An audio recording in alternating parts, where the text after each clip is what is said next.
children in their states where they can get a proper education. The numbers are horrible the way it is, and we're going to make a move that's very big. I don't think it's even risky a little bit. I think it's going to be amazing. It should have been done years ago. They've been talking about doing it for many years, but nobody ever got it off. But we did. And there was great excitement and great acceptance of it by almost everybody, including a lot of Democrats, actually.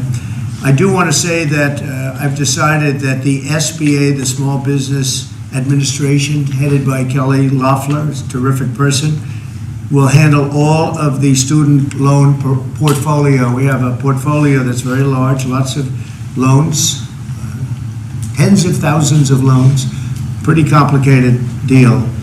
And that's coming out of the Department of Education immediately, and it's going to be headed up by Kelly Loeffler at SBA, and they're all set for it. They're waiting for it. It'll be serviced much better than it has in the past. It's been a mess. And also, Bobby Kennedy, the Health and Human Services, will be handling special needs and all of the nutrition programs and everything else. Rather complex, but that's going to be headed by and handled by Health and Human Services. So I think that'll work out very well. Those two elements will be taken out of the Department of Education, and then all we have to do is get the students to get guidance from the people that love them and cherish them, including their parents, by the way, who will be totally involved in their education along with the boards and the governors and the states. And it's going to be a great situation. I guarantee that in a few years from now, I hope I'm going to be around to see it, but I think we're going to see a lot of it. I think that you're going to have tremendous results. You're going to have results like Norway, Sweden, Denmark, a lot of the countries that do so well. I think you're going to have a lot of those results. If you look at Iowa and Indiana and Idaho, so many places that run so well, Florida, Texas, big ones, you're going to have great education, much better than it is now at half the cost. And we're not even doing it as a cost item, although you will save probably half, maybe more than that.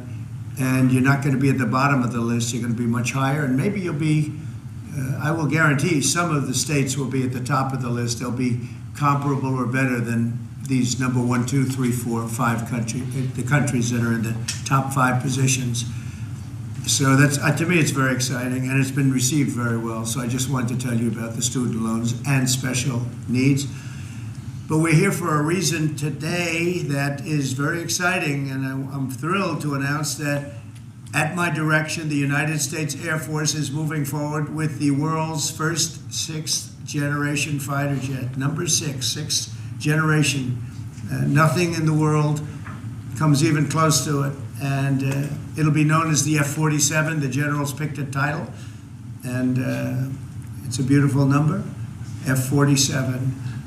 It's something the likes of which nobody has seen before in terms of all of the attributes of a fighter jet. There's never been anything even close to it, from speed to maneuverability to what it can have to payload. And this has been in the works for a long period of time. After a rigorous and thorough competition between some of America's top aerospace companies, the Air Force is going to be awarding the contract for the next generation air dominance platform to Boeing. As you know, was highly competed for. There was a lot of competition, generals, and it's been going on for a long time. Very, very tough competition, but this plane is produced numbers that nobody's ever seen before. The F-47 will be the most advanced, most capable, most lethal aircraft ever built. An experimental version of the plane has secretly been flying for almost 5 years, and we're confident that it massively overpowers the capabilities of any other nation. There's no other nation. We know every other plane. I've seen every one of them, and it's not even close. This is a next level. You know, level 5 is good. This is level 6, they say. The F-47 is equipped with state-of-the-art stealth technology. It's virtually unseeable and unprecedented power. It's got the most power of any jet of its kind ever made. Maneuverability, likewise, is there's never been anything like it, despite the power and speed. its speed is top. It's over 2, which is something that you don't hear very often. America's enemies will never see it coming. Hopefully we won't have to use it for that purpose, but you have to have it. And if it ever happens, they won't know what the hell hit them. A new fleet of these magnificent planes will be built in the air during my administration over the next couple of years. It's ready to go. They've already built much of what has to be built in terms of production, including the sheds. We'll ensure that the USA continues to dominate the skies. We've given an order for a lot. We can't tell you the price because it would give way to some of the technology and some of the size of the plane, good-sized plane. This contract also represents a historic investment in our defense industrial base, helping to keep America at the cutting edge of aerospace and technology. Our allies are calling constantly. They want to buy them also, and certain allies will be selling them, perhaps toned-down versions.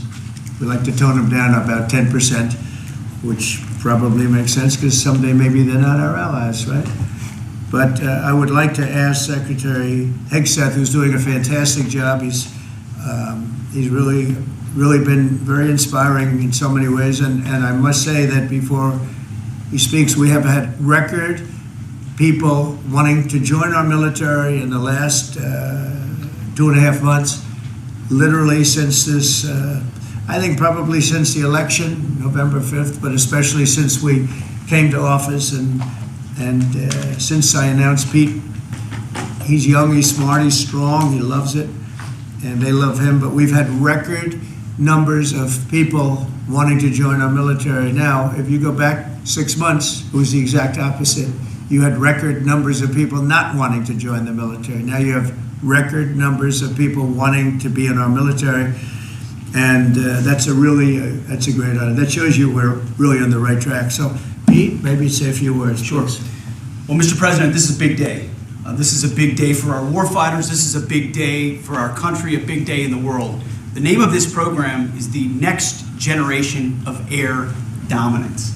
And Mr. President, because of your leadership, your clarity, America is going to have generations in the future of air dominance because of this 6th generation fighter.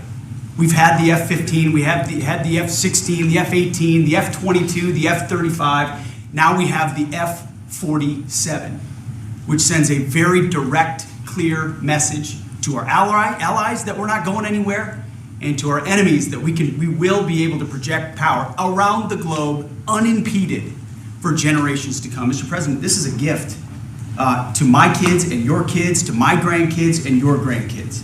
This is a historic investment in the American military, in the American industrial base, in American industry that will help revive the warrior ethos inside our military, which we're doing, rebuild our military, which the previous administration did not do, by the way, Mr. President. They paused this program, and we're prepared to potentially scrap it. We know this is cheaper, longer range, and more stealthy. President Trump said we're reviving it, and we're doing it. And then we are also going to reestablish deterrence. Under the previous administration, we looked like fools. Not anymore. President Trump has reestablished American leadership. The F-47 is part of it. And Mr. President, thank you for having the courage to do it and leading the way for all our warfighters. Thank you very much, Pete. One of the things I will say, but the generals are going to speak in just a couple of seconds, but this plane flies with drones. It flies with many, many drones, as many as you want, and it's a technology that's new, but it doesn't fly by itself. It flies with many drones, as many as we want, and that's something that no other plane can do. So I'd like to introduce, if I might, Air Force Chief of Staff General David Alvin, and also General Dale White, two incredible people that I've known over the years, but I got to know them really well over the last few months. And would you say a few words, please, General? Thank you very much, Mr. President. Mr. President, Mr. Secretary, thank you so much for your unwavering commitment to our military. I will say this is a big day. This is a big day for our United States Air Force as well. You know, air dominance is not a birthright, but it's become synonymous with American air power. But air dominance needs to be earned every single day. And since the earliest days of aerial warfare, brave American airmen have jumped into their machines, taken to the air, and they've cleared the skies. And whether that be clearing the skies so we can rain down destruction on our enemies from above, or we can clear the path to the ground forces below.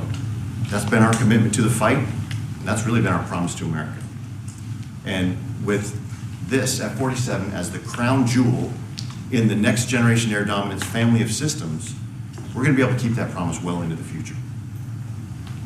I also want to thank everyone from industry and within government, our engineers, who have worked tirelessly on this program to bring it where we are right now today.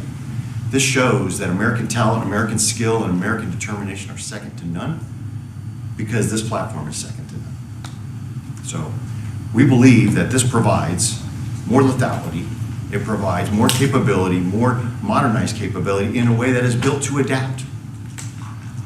This, along with our collaborative combat aircraft the President talked about with drones, this is allowing us to look into the future and unlock the magic that is human-machine teaming.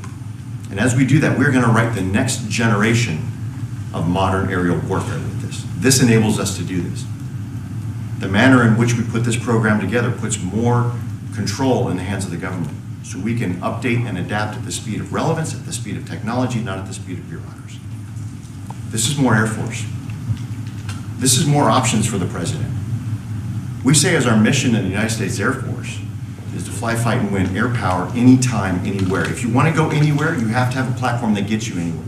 This provides the President options from the very one end, which is a quick response, and then we can get right back into fighting stance without having to deploy troops that are going to take maybe months and cost more lives. We can be back in fighting stance, and maybe we restore that deterrence.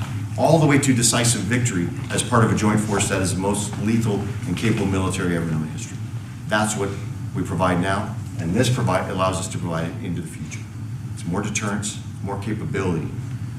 It's what peace through strength looks like into the future, Mr. President. And so we're very proud to do that. And all we can say is, on behalf of the United States Air Force, let's deliver. Thank you very much. Thank you, General. Would you like to say something? No, sir, I'll just double check what the chief said. He knows what to do. Generational He knows who the boss is. That's exactly right. Air security is what it's all about, and this is what we'll deliver. That's great. Thank you very much. Great job. We've worked together long and hard on this, and this was a big secret. In fact, we don't show too much of the plane for that reason. You see what we show? You see how beautiful that is, but that's just a very small part of it. Sure. I wasn't surprised. I was wondering how much are you going to show when they came in with that. You see a wheel in the front? That's about it. Any questions? Mr. President Trump. Peter? Is